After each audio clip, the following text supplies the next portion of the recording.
Hey yo, what's up everybody? Welcome po ulit sa ating channel. In this video ay tatalakayin natin ang ilan sa mga interesanteng kasaysayan ng ating mundo na malamang ay hindi mo pa alam at tiyak na magugustuhan mo. Kaya naman tumuto ka lang at mag-enjoy. Let's go!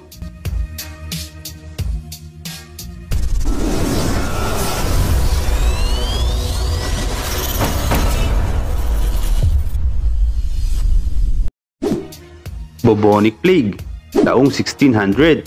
Kung halimbawa ikaw ay magigising sa panahong ito at tinamaan ka ng ganitong sakit, ay malamang ang isang ito ang kakailanganin mo. Kung titignan mo ang kanyang itsura, ay animoy siyang karakter sa isang horror movie at nahahawig ang kanyang itsura sa uwak dahil sa maskara nito. Pero alam mo ba na sa kabila ng kanyang itsura ay isa palang doktor ang nasa likod ng mga kasuotang ito? Dahil noong panahon ng bubonic plague ay madaling na ipapasa ang sakit sa pamamagitan lang ng physical contact at maging sa hangin ay maaari kang mahawa nito. Kaya naman gumawa sila ng kasuotang katulad nito. Balot na balot sila mula ulo hanggang paa at may mahahabang ilong para siguradong hindi nila basta-basta malalanghap ang hangin na may dalang virus nang sa ganon ay protektado sila sa posibleng pagkahawa sa mga pasyente. Kaya naman bayaning maituturing ang mga plague doctor na ito noong panahong iyon. High heels. Kung isa kang babae ay siguradong napakarami mong alam pagdating sa mga style ng mga sapatos na may takong.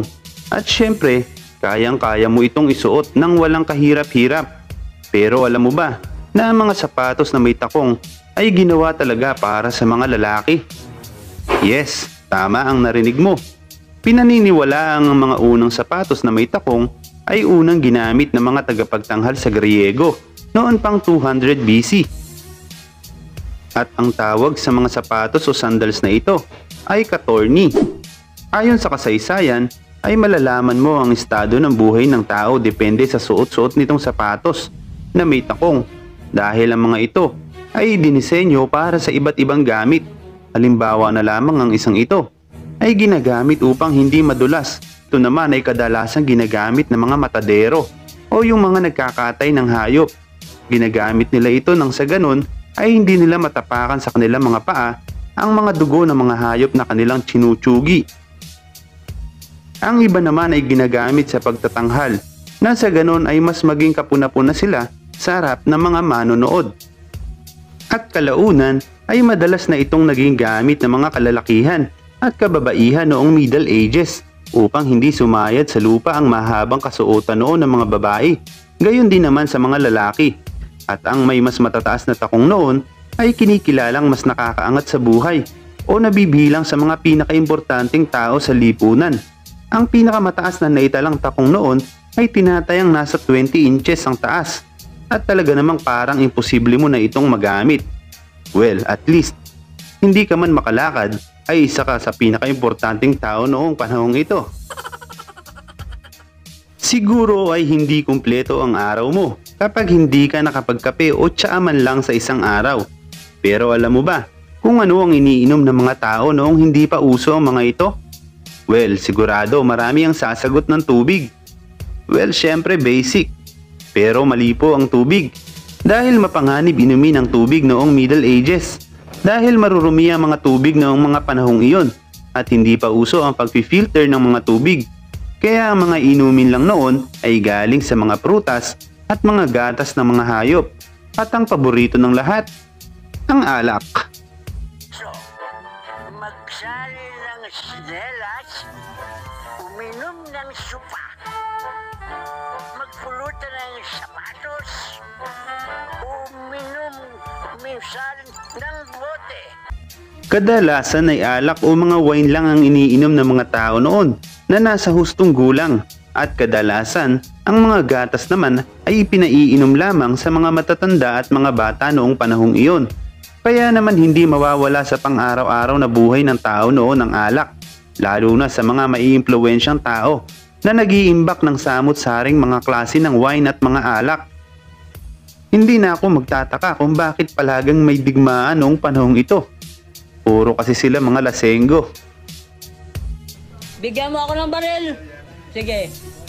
Walang problema. Ba't ako matatakot?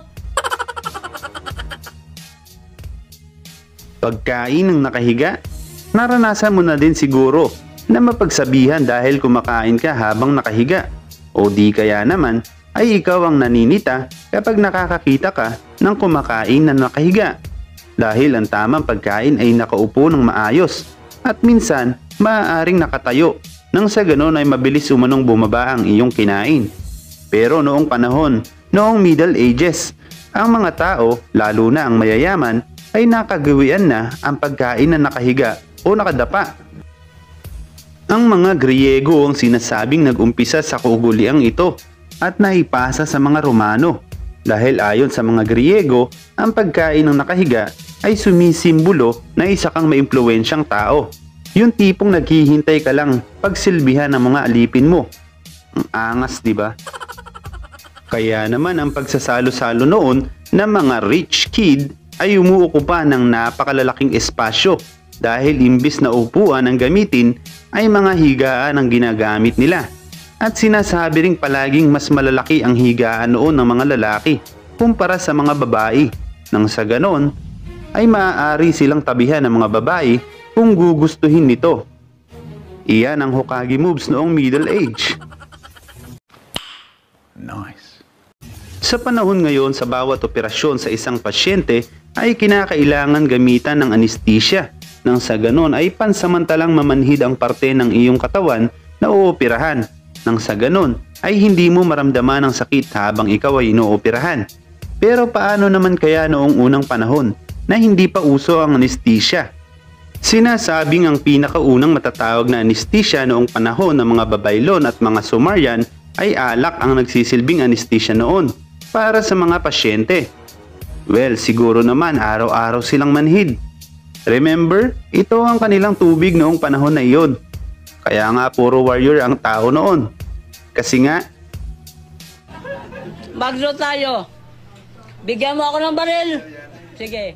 pinaniniwalaan rin ng ibang mga sayantipiko na ginamit rin ng mga Sumerian ang mga opium laban sa sakit na dulot ng mga operasyon 5,000 years ago at ginamit rin ito ng mga Assyrian 2,700 years ago. Habang ang China at India naman ay gumagamit ng mga cannabis bilang panlaban sa sakit na dulot ng operasyon. Hanggang taong 1500 ay natuklasan ang kauna-unahang pinakamalapit na form ng anesthesia, ang Dwell, isang alcohol base na pinaghalo-halong bile, opium, henbane, hemlock, lettuce at soka. Kung kayamanan naman at kapangyarihan naman sa lipunan ng pag-uusapan, ay isa na siguro ang reyna ng Inglaterra sa pinakatatangi sa lahat.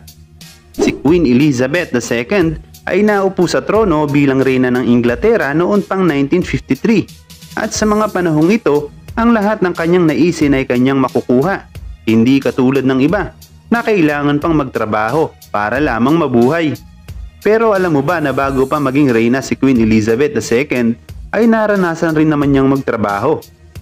Noong sumiklab ang ikalawang digmaang pangdaigdig, ay voluntaryong nakiisa si Queen Elizabeth II sa military kahit pa tinutulan ito ng kanyang ama noon na si King George VI. Nagtrabaho si Queen Elizabeth II sa military noon bilang engineer na eksperto pagdating sa paggawa ng mga makina ng mga sasakyan. At alam mo ba, na 16 na taong gulang pa lamang noon si Queen Elizabeth II nang kusang loob siyang nagtrabaho para sa military. At talaga namang hinangaan siya ng lahat dahil sa mura niyang edad ay sinasabing kaya na nitong magbaklas at magbuo ng makina kahit siya lang mag-isa. Kaya naman sa loob lamang ng 6 na buwan ay napromote siya bilang junior commander ng kanilang departamento. At dyan na nga matatapos ang videong ito.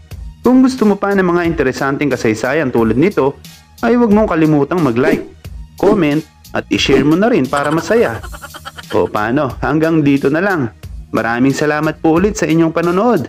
Paalam!